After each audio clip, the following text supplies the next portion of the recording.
सबसे अलग दिखेगी आपकी पसंद कृष्णा मेंस। कुर्ता पैजामा 500 से लेकर 2000 तक।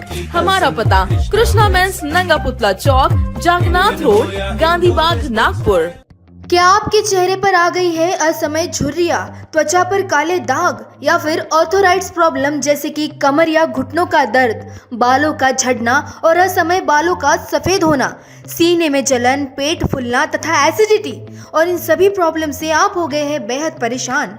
आज ही आइए नागपुर के सबसे अच्छे हॉस्पिटल काले आयुर्वेदिक पाइल्स लेजर हॉस्पिटल में, जहां आपको मिलेगा इन सभी समस्याओं का निवारण।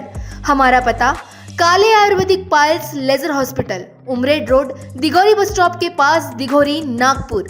संपर्क करें 7553387070। नागपूरमधून एक मोठी राजकीय घडामोडी समोर येत आहे। देशात सातत्याने वाढणारी महागाई, इंधनाचे भडकलेले दर आणि तरुण पिढीला भेडसावणारी बेरोजगारी या मुद्द्यांवरून आता राजकारण चांगलंच तापलं आहे।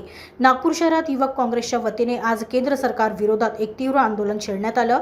या आंदोलनाला पाठिंबा देण्यासाठी काँग्रेसचे ज्येष्ठ नेते आणि पदाधिकारी देखील मैदानात उतरले आहेत।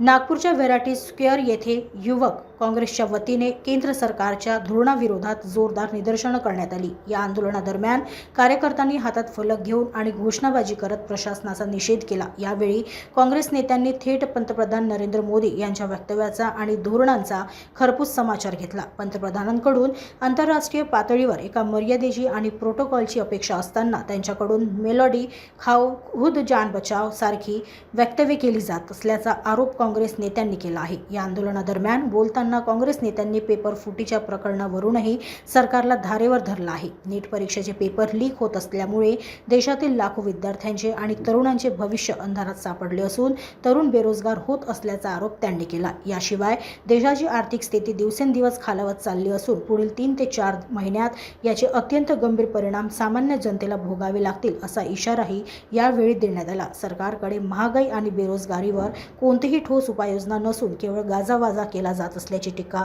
काँग्रेसने केली आहे। बहुत गंभीर स्थिति है। हमारे नेता जननायक विरोधी पक्ष नेता राहुल गांधी जी ने बार बार चेतावनी दी है। तो पार्लियामेंट के भीतर और लोगों के सामने भी बताया कि देश की आर्थिक स्थिति बद से बदतर हो रही है, गंभीर स्थिति में हम जा रहे हैं। आने वाले 3-4 महीने के बाद इसके परिणाम निश्चित तौर पर बहुत गंभीरता से दिखने वाले हैं।